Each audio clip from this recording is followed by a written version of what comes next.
আসসালামু আলাইকুম রহমতুল্লাহ।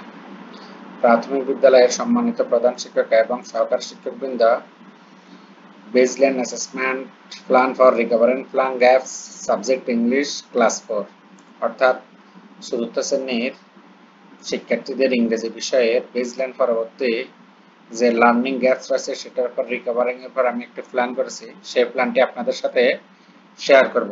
তো চলুন শুরু করি। আমার প্ল্যানটি যদি আপনাদের ভালো লাগে তাহলে আপনাদের ইমেল আইডি দিলে আমি আপনাদের নাম ঠিকানা এটা পৌঁছিয়ে দেব। তো প্রথমে আমি এখানে কি করেছি, আমি এখানে আমার স্কুলের নাম লিখেছি থানার government primary school মুসাফর Companiganj Noakhali. আমি আমার নাম লিখেছি, পদবি লিখেছি class 4 subject English. Students of total number অর্থাৎ শ্রেণীতে মোট শিক্ষার্থীর সংখ্যা, ইভ্যালুয়েশন অফ স্টুডেন্ট 28 অর্থাৎ আমার সার্ভেকৃত শিক্ষার্থীর সংখ্যা হয়েছে 28 জন। তো এখানে আমাদের evaluation area number of student অর্থাৎ কতজন শিক্ষার্থী এই যে লিসেন অ্যান্ড আনসার পারে না সেটা হচ্ছে 18 জন। তো আমার ইভ্যালুয়েশন এরিয়াতে এখানে লিসেন অ্যান্ড আনসার 18 জনে পারে না। স্টুডেন্ট লার্নিং গ্যাপস অর্থাৎ শিক্ষার্থীদের শিক্ষণ ঘাটতি। আর এখানে রেখেছি আমি teachers steps to recovering learning অর্থাৎ তার প্ল্যানটা, শিক্ষক হিসেবে আমার প্ল্যানটা, মেথড অ্যান্ড টাইম, কতদিন সময় আমি নেব। তো আমি এখানে প্রথমে আমি করছি কি লিসেন, বাট আমি একটু লক্ষ্য করুন, লিসেনের আনসারে আমার লার্নিং গ্যাপ হচ্ছে listen but can not understand, শুনে কিন্তু বুঝতে পারে না। Listen properly by showing gesture appropriately but can not respond, সে শারীরিক অঙ্গভঙ্গির মাধ্যমে কোনো কিছু বুঝলেও সঠিকভাবে রেসপন্স করতে পারে না। লিসেন বাট রেসপন্ড পার্টলি, আংশিকভাবে বুঝলেও। Can not recognise word meaning, শব্দের অর্থগুলো বুঝে না। So can not do the answer, তাই উত্তর দিতে পারে না। He doesn't understand because his vocabulary is limited, তার ভোকাবুলারিটা শব্দভাণ্ডারটা খুবই সীমিত, তাই সে বুঝতে পারে না। So he can not answer the question, আর সে কোনো শব্দ না বোঝার কারণে কোনো শব্দের উত্তরও দিতে পারে না। তো এখানে আমার রিকভারিং হচ্ছে I will make a list of interrogative responsive sentence used in the textbook until July based on the annual lesson plan, অর্থাৎ বার্ষিক পাঠ পরিকল্পনা অনুযায়ী আমি জুলাই মাস পর্যন্ত যে লেসনগুলো আছে সেই লেসন থেকে ইন্টারোগেটিভ প্রশ্নবোধক এবং রেসপন্সিভ বাক্যগুলা আমি একটা তালিকা তৈরি করব। তালিকা তৈরি করার পর ইন্টারোগেটিভ এবং responsive sentence will be announced to all student, তার সকল শিক্ষার্থীদেরকে শোনাবো অর্থাৎ সকল শিক্ষার্থীদেরকে অনুশীলন করাবো। If necessary I will play audio using by multimedia, আর যদি আমি পারি মাল্টিমিডিয়ার মাধ্যমে, প্রজেক্টরের মাধ্যমে এবং যে মাইক্রোফোনের মাধ্যমে আমি এটা শ্রেণীতে ব্যবহার করব। I will use classroom language, আসলে বাক্য বোঝানোর জন্য বা ইংরেজি চর্চা করানোর জন্য ক্লাসরুম ল্যাঙ্গুয়েজের কোনো বিকল্প নাই। আমি ছোট ছোট ক্লাসরুম ল্যাঙ্গুয়েজগুলো শিক্ষার্থীদেরকে ব্যবহার করব, ইনস্ট্রাকশনগুলো ইংরেজিতে দেওয়ার চেষ্টা করব। I will tell Bengali meaning of the text, আমি টেক্সটের বাংলা অর্থ বলে দেব। I will read along and ask the students to read it aloud with me, আমি নির্দিষ্ট টেক্সটটা উচ্চস্বরে পড়বো এবং শিক্ষার্থীদেরকে আমার সাথে পড়তে বলবে। I will write the meaning of the difficult and new words on the board and teach them, আমি টেক্সট থেকে কঠিন এবং নতুন শব্দগুলো বাছাই করব, তা বোর্ডে লিখে দেব এবং শিক্ষার্থীদেরকে তা শেখাবো। I will write the and teach 5 new words every day, প্রতিদিন কমপক্ষে 5টা করে নতুন নতুন শব্দ শেখানোর চেষ্টা করব। আর এই ক্ষেত্রে আমার মেথড হচ্ছে WCW অর্থাৎ PW role play bingo game, PW pair work whole class work, এইভাবে। আর এটা প্রতিদিন করব এই কাজটা। 2 নাম্বার আমার ইভ্যালুয়েশন এরিয়া ছিল read aloud text and answering the question, অর্থাৎ এই বিষয়টাই আমাদের মূল্যায়ন টুলসে আছে। তো এখানে আমার ঘাটতির সংখ্যা শিক্ষার্থীর হচ্ছে 19। তো এখানে তাদের কি ঘাটতি আছে, গ্যাপ হচ্ছে can not recognise sound of letter, অর্থাৎ তারা লেটার বা অ্যালফাবেটের সাউন্ডগুলো বুঝতে পারে না, ধ্বনি বুঝতে পারে না। So can not read the text correctly and correct pronunciation, তাই তারা সঠিকভাবে পড়তে পারে না, সঠিকভাবে উচ্চারণ করতে পারে না। সাম student can read the text aloud but don't understand the meaning. কিছু শিক্ষার্থী পড়তে পারলেও তারা এর অর্থ বুঝে না। অর্থাৎ এই যে 19 জন, আমার এখানে ছিল 32 জন, 32 স্টুডেন্টস, বাট এখানে 19 স্টুডেন্ট পারে না, আর বাকিরা যে পারে তারাও বুঝে না। he don't understand because his vocabulary is poor, তার vocabulary লেভেলটা ছিল খুবই poor, so he cannot answer the question, তাই সে প্রশ্নগুলোর উত্তর দিতে পারে না। তো এদের জন্য আমার রিকভারিং প্ল্যান হচ্ছে I will choose a text that is appropriate for the class, আমি অর্থাৎ শ্রেণী উপযোগী একটা টেক্সট বাছাই করব, or from the textbook, অথবা বই থেকে। আমি বই থেকে বা বইয়ের বাইরে থেকে এই যে চতুর্থ শ্রেণীর উপযোগী একটা কি করব, টেক্সট বাছাই করে নেব চতুর্থ শ্রেণী অনুযায়ী। I will read it over and over again, আমি এটা বারবার শিক্ষার্থীদেরকে অনুশীলন করাবো এবং পড়াবো। I will read along and ask the student to read it aloud with me, এবং এটা আমার সাথে উচ্চস্বরে পড়তে বলবো। I will write the meaning of the difficult and new word on the board and the teach them, অর্থাৎ এটা আগেরটার মতো কঠিন এবং নতুন ওয়ার্ডগুলো শিখিয়ে দেব। I will teach letter to student who do not recognize letter, যারা লেটার চিনে না অর্থাৎ বর্ণ বা অ্যালফাবেট চিনে তাদেরকে অ্যালফাবেট চিনে। বা I will teach word by spelling them to student who cannot read words, আমি শিক্ষার্থীদেরকে বিভিন্ন নতুন ওয়ার্ডগুলা স্পেলিং করে বানান করে করে শিখাবো যারা পড়তে পারে না।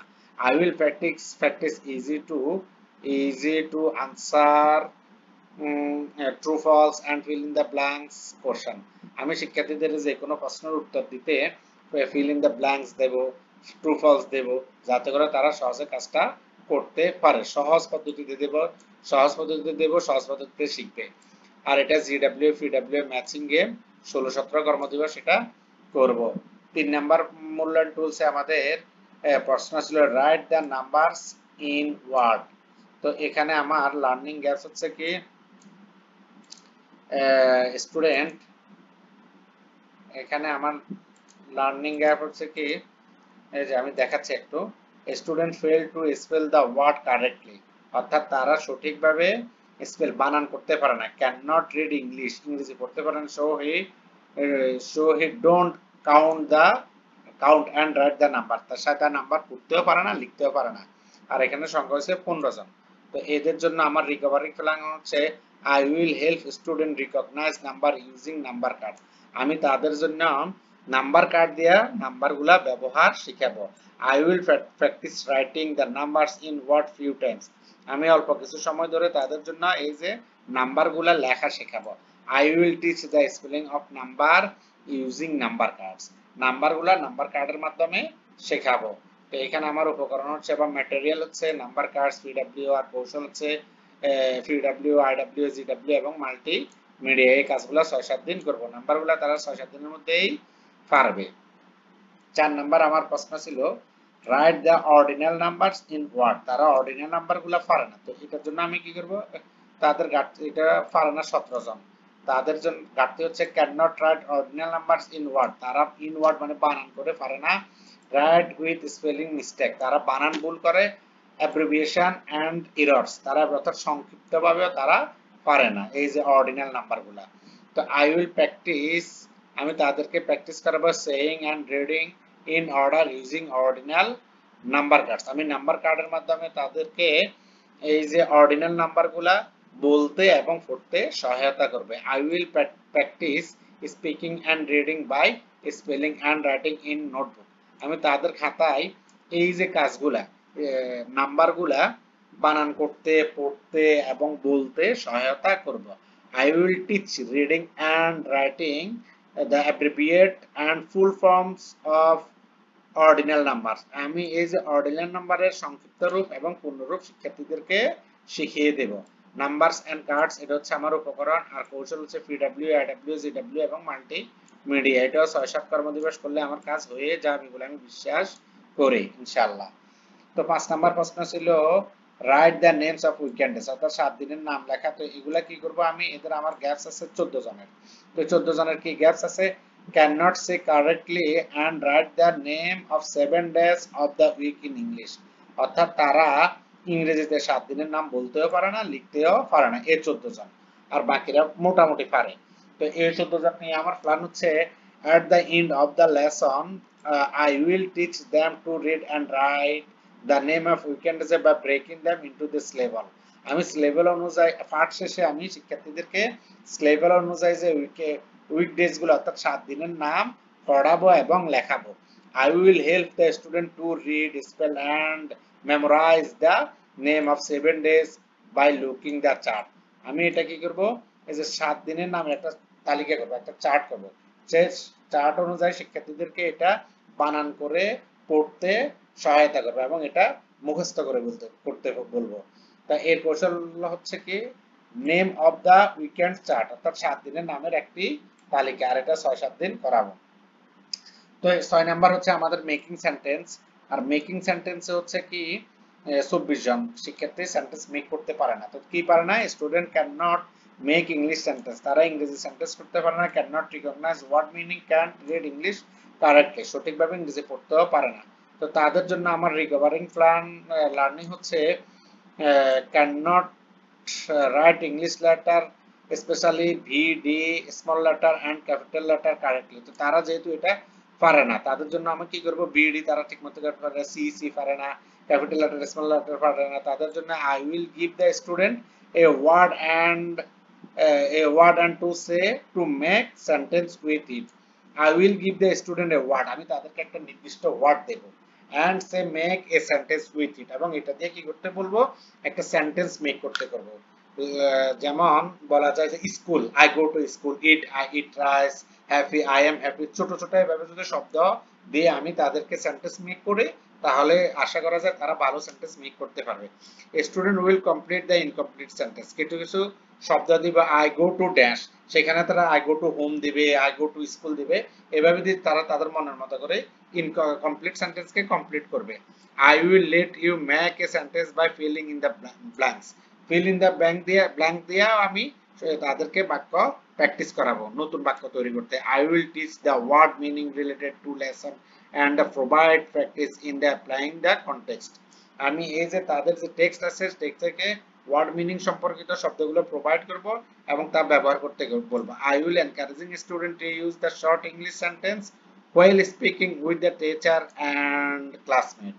ছোট শিক্ষার্থীদেরকে ছোট ছোট শব্দ দিয়া তাদের শিক্ষকের সাথে এবং ক্লাসমেটের সাথে বন্ধু বান্ধবের সাথে ইংরেজিতে কথা বলার জন্য তাদেরকে উৎসাহিত করব। আর এটা কনভারসেশন, WCW, PW রোল প্লের মাধ্যমে এটা সব সময় করব, 22-23 দিন কর্মদিবস সব সময় এই কাজটা করব। সর্বশেষ প্রশ্ন ছিল আমার active about your daily routine 5 sentence অর্থাৎ ফ্রি হ্যান্ড রাইটিং। এটা ছিল ফ্রি হ্যান্ড রাইটিং। আমি ফ্রি হ্যান্ড রাইটিং আমার দুর্বল হচ্ছে 20 জন।